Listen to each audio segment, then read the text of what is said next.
Robert Lawrence is the Albert L. Williams Professor of International Trade and Investment at Harvard. He's a Senior Fellow at the Peterson Institute in Washington and a Research Associate at the National Bureau of Economic Research. He served as a member of the President's Council of Economic Advisors from 1998 to 2000. He's the author of a very long list of books, including Crimes and Punishments, Retaliation under the WTO, and Saving Free Trade, A Pragmatic Approach. Bob is talking to us today about a very interesting and important and newsy topic, and that is how will global trade fare in the post-GFC economy. One of the results of the financial crisis has been a dramatic drop-off in terms of world trade. So far, the trade policy response to that, to my eyes, to our eyes anyway, seems to be a little unclear. We haven't had the same rush to protectionism that we faced 75 years ago, but neither do national capitals around the world look absolutely committed to free trade in every case, and you see lots of soft protectionist measures coming about in different countries.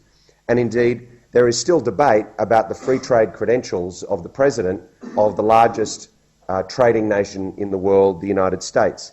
During the primaries, you'll recall that Barack Obama labelled NAFTA a mistake, and he opposed pending free trade agreements with South Korea and Colombia. Yet the idea that Obama is a protectionist by instinct, I've always thought sits awkwardly with his comfort with globalisation, his preference for multilateralism, and his cerebral approach to policy. So perhaps Obama's soul when it comes to free trade may be one of the topics that Bob Lawrence addresses today. Bob, thank you very much for joining us, and I'd ask you to speak to us. Thank you. Thank you very much. It's a real pleasure for me to be here today to talk to you about the challenges faced by the current global trading system, at least the challenges that the financial crisis poses to the trading system. We hear a lot of interpretations about what's going on.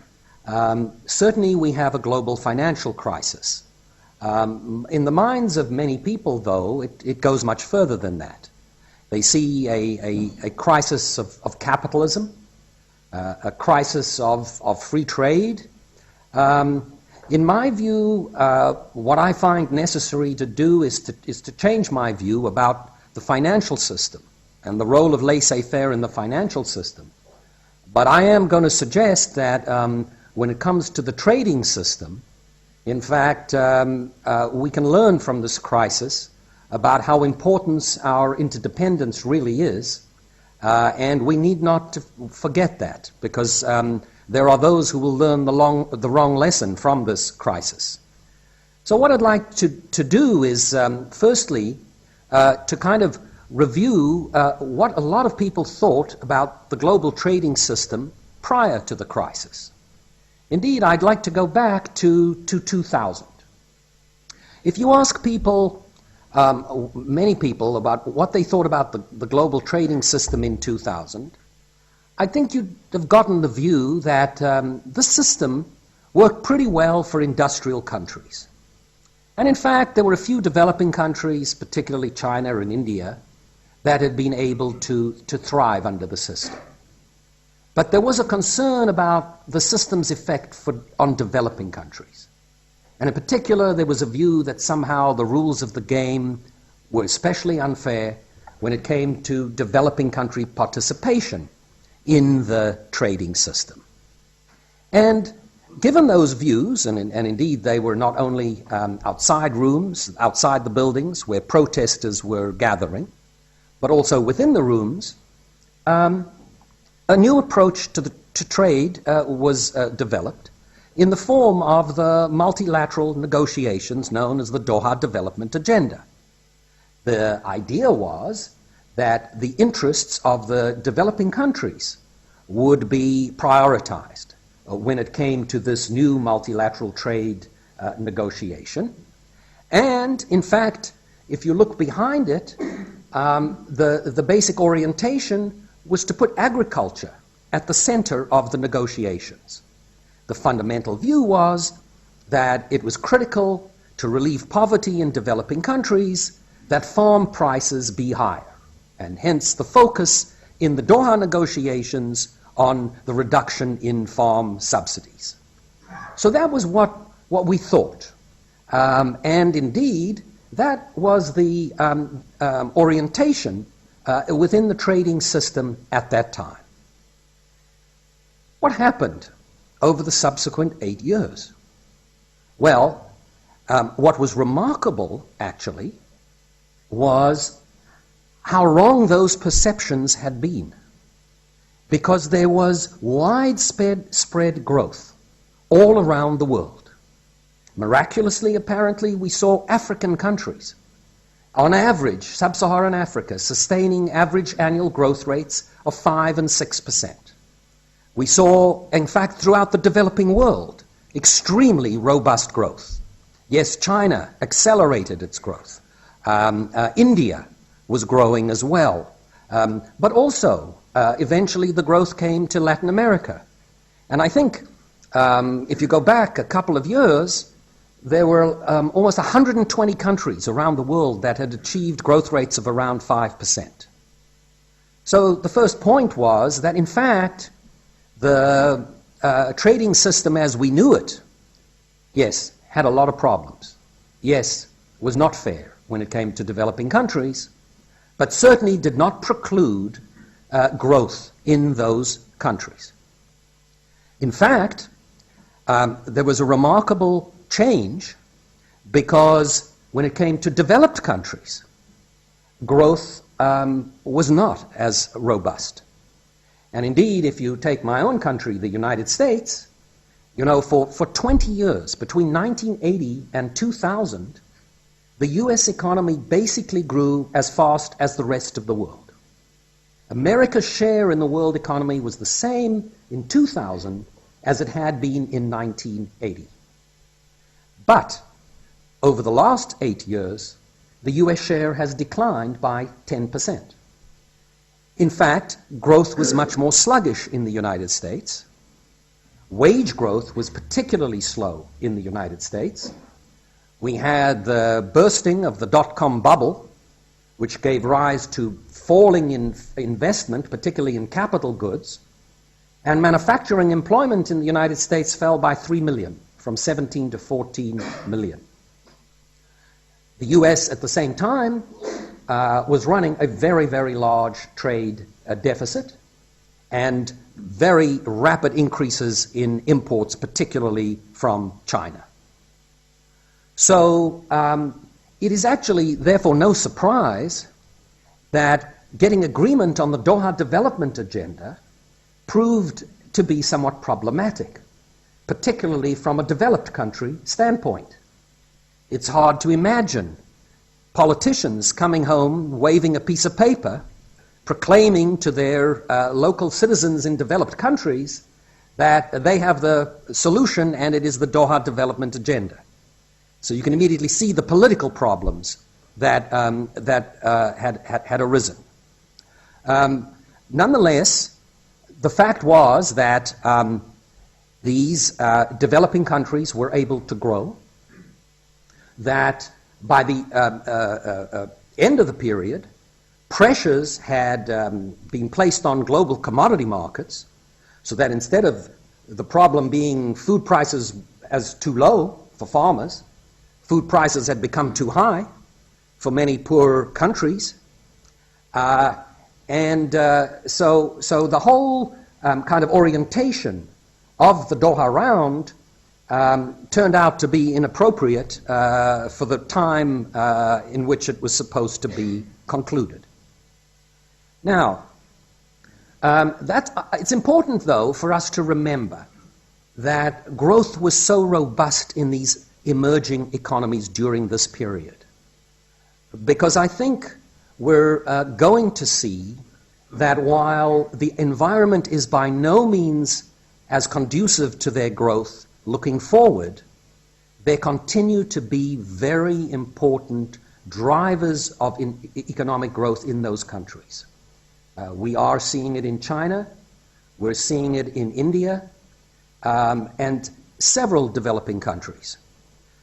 Precisely because growth was strong in those countries, they hit the crisis in a quite robust position as compared to many other crises which had faced countries like those in Latin America.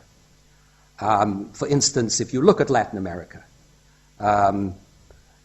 many of those countries today have considerable foreign exchange reserves, low rates of inflation, quite strong government fiscal positions, and so they're in a position to respond to this crisis in a different way than they were to earlier crises. So I think one of the key ingredients today is the fact that we've got a more robust potential in these developing countries. Not to deny that they haven't been hit very hard, that a lot of the external sources of their growth have not in part dried up. But I think that's a big difference that is going to be a source of strength in the global economy. Now, if you'd asked people, again, to take a step back, what were the potential problems in that economy 2 or 3 years ago, they were talking, the one big problem people were worried about were the global imbalances. The global imbalances, because it was clear that the U.S. was running huge current account deficits. Americans were borrowing large amounts of money, and by contrast, the Chinese and other developed countries, the oil exporting countries, were lending large amounts of money. And we had many economists studying this problem. And on the one hand, they were asking, are these actually sustainable? And one line of argument said, well, let's go and look at the borrowers and ask, are the borrowers solvent enough to take on these debts which they are accumulating? And basically, if you looked at the U.S., it was hard to convince yourself that America couldn't afford what it was doing. You might have disagreed, you might have thought it was unwise, but the U.S. was a pretty rich country, and it looked like its borrowing was sustainable. And certainly, it was hard to forecast exactly when it would end. Another group sort of studied, the accumulation. And they said, well, if countries are lending to the United States, they're going to accumulate a lot of claims on the United States. And they looked at what share would those claims be of people's portfolios. And that view was also that, well, it was going to grow, but it was hard to argue that that was unsustainable. It turned out, yes, we focused on the borrowers, we focused on the lenders, but what we failed to look at were the intermediaries, the financial institutions, the banks, the financing system that was intermediating between the borrowers and the lenders, and that turned out to be the crucial weak link because of flawed regulatory practices, basically in the United States, but also in other developed economies. The accumulation of risk had been such that we landed up with a huge implosion and a financial crisis. I think back and ask the question, how could it happen? And I think basically my explanation is a combination of intellectual reasons and political reasons. And I'd focus here on the United States. When I was a member of the Council of Economic Advisors, we used to, every month, 3 of us would go over and have lunch with Alan Greenspan. And I still remember discussions that we had with him at that time. One of the concerns we had, it's really amazing how the world has changed, was that it looked as though the United States was going to run huge surpluses in its government budget. In fact, these surpluses were going to be so large that the U.S. was going to retire the entire government debt. And so the concern was, what would the financial markets use as their riskless benchmark? Because traditionally that's the role played by the government interest rate. And I can still remember Alan Greenspan saying to us, no, you don't have to worry about that. the private sector will manufacture it.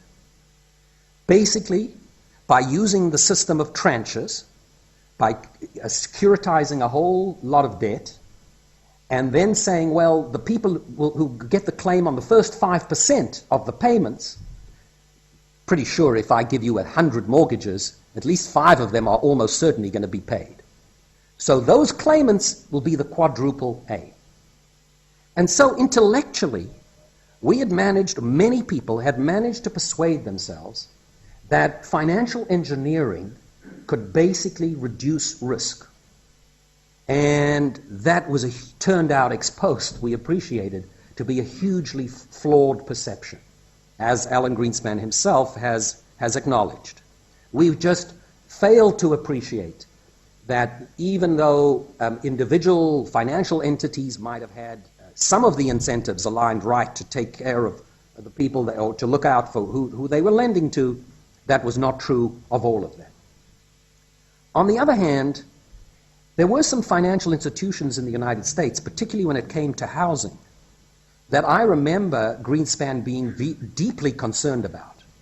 And that was our financial institutions, Fannie Mae and Freddie Mac, institutions which were involved in taking a whole lot of mortgages, securitizing them, and then putting them out into the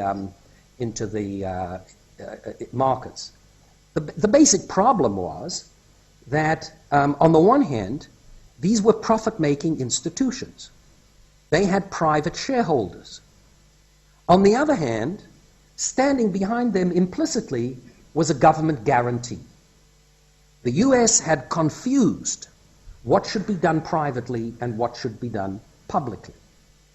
And that confusion proved to be disastrous.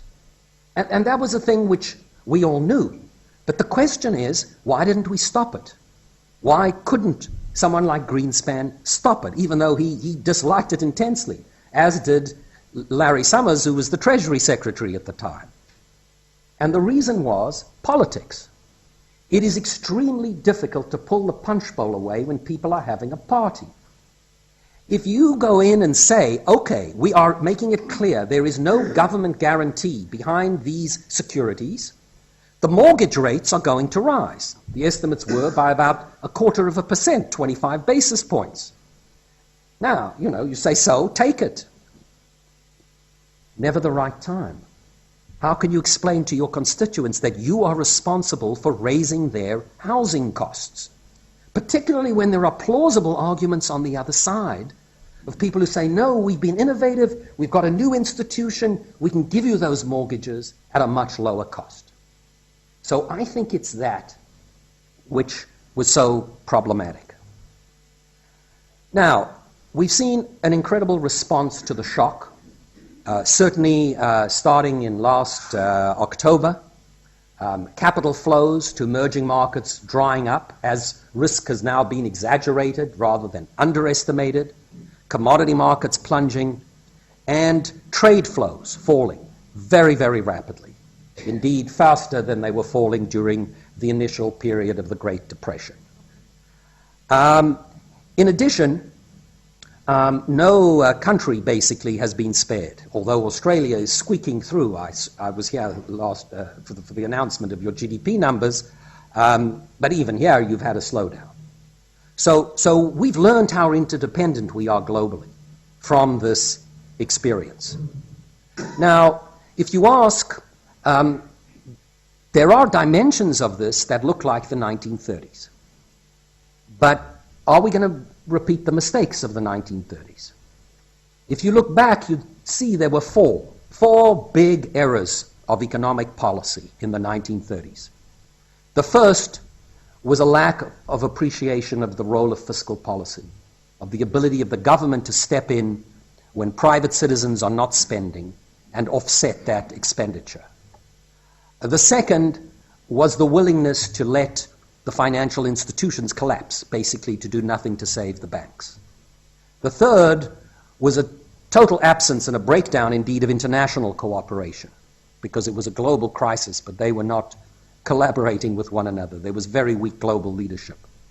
And the fourth, of course, was protectionism. The Smoot-Hawley tariffs, which were raised in the United States, about a 50% increase in tariff rates, and then you can see their reflection in retaliation all around the world.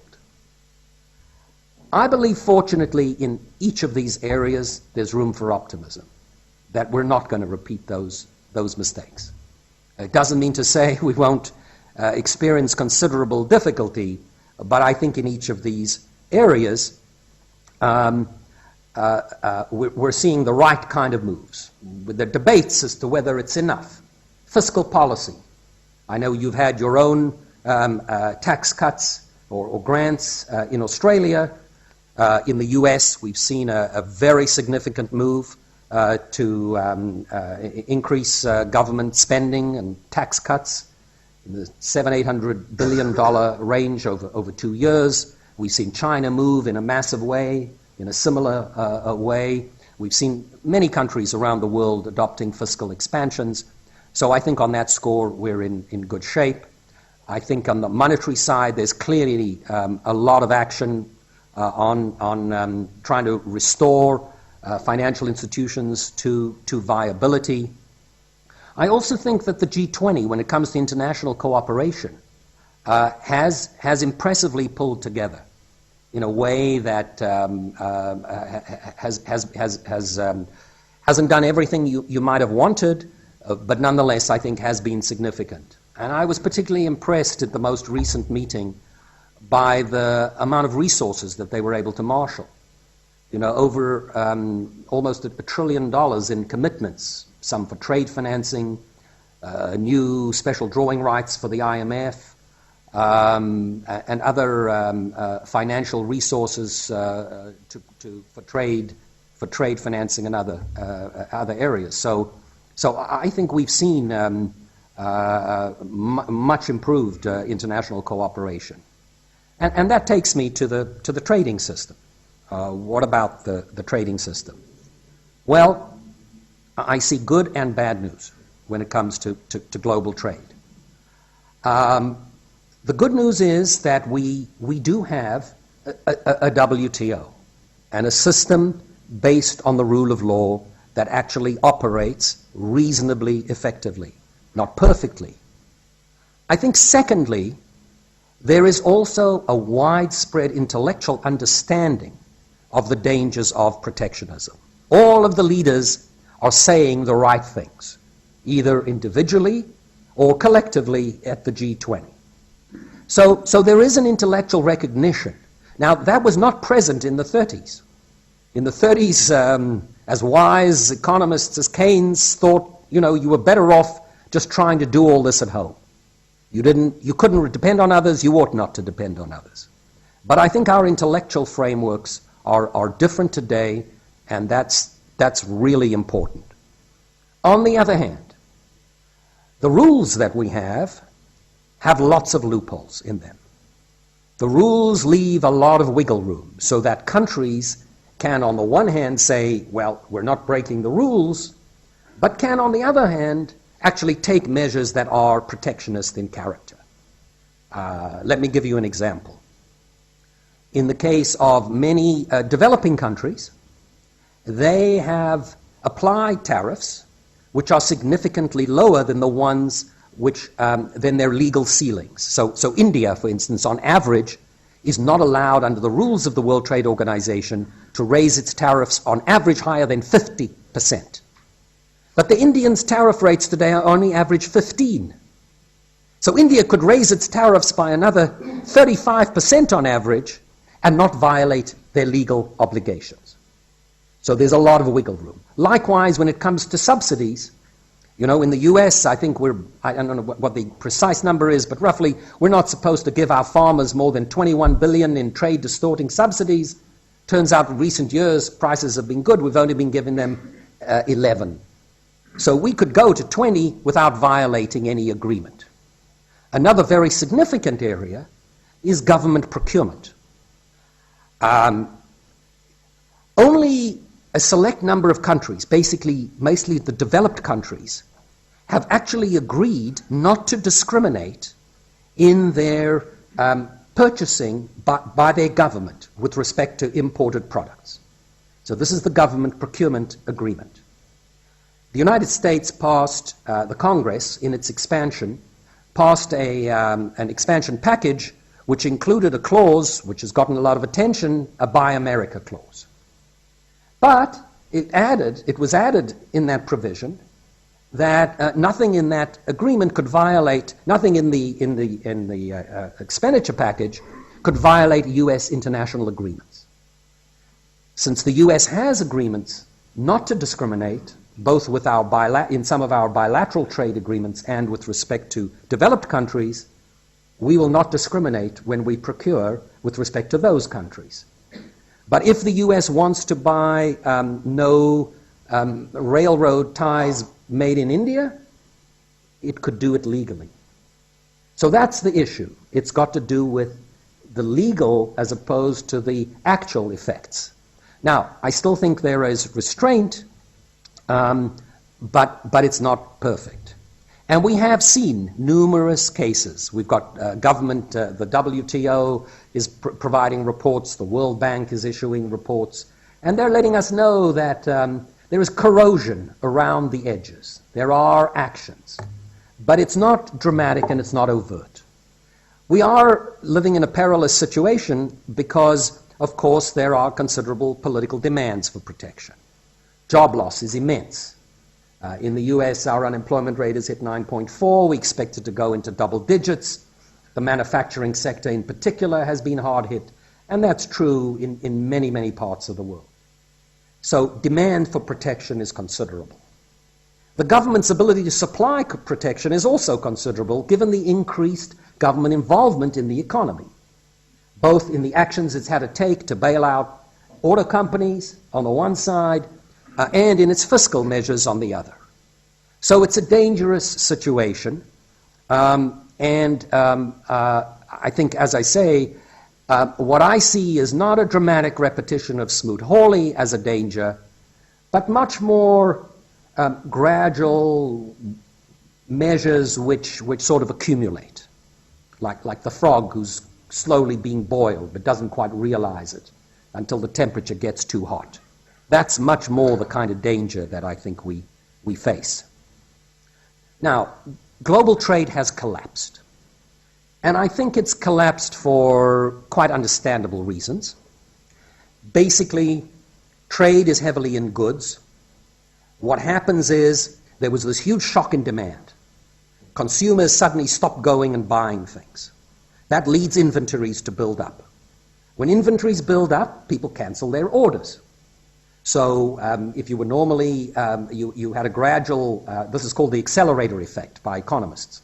But basically the cancellation of these orders then reverberate through the system, and if you're the supplier, suddenly, instead of your normal orders, you suddenly find they can go to zero.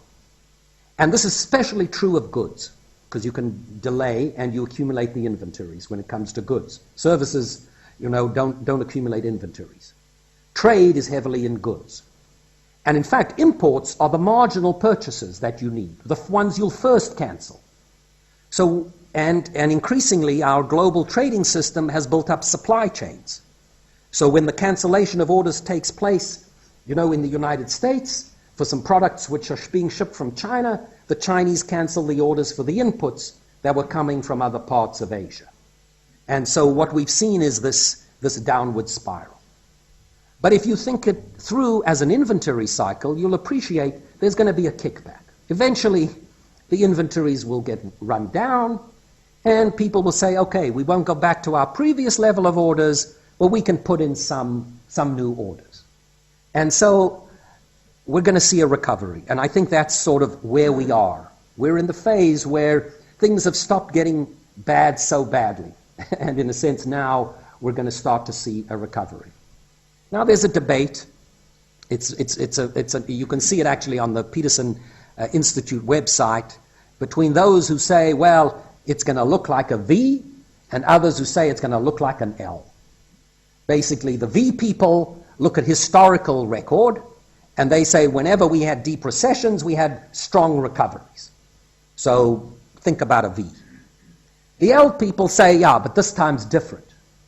We've had real structural changes in the economy.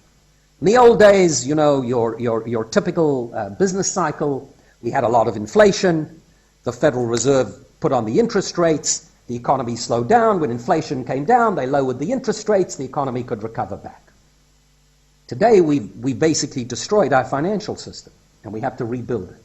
So the L people say, no, it's going to be a long period before we actually see that recovery. My own view is something more like a reverse check mark. That we've had a deep recession.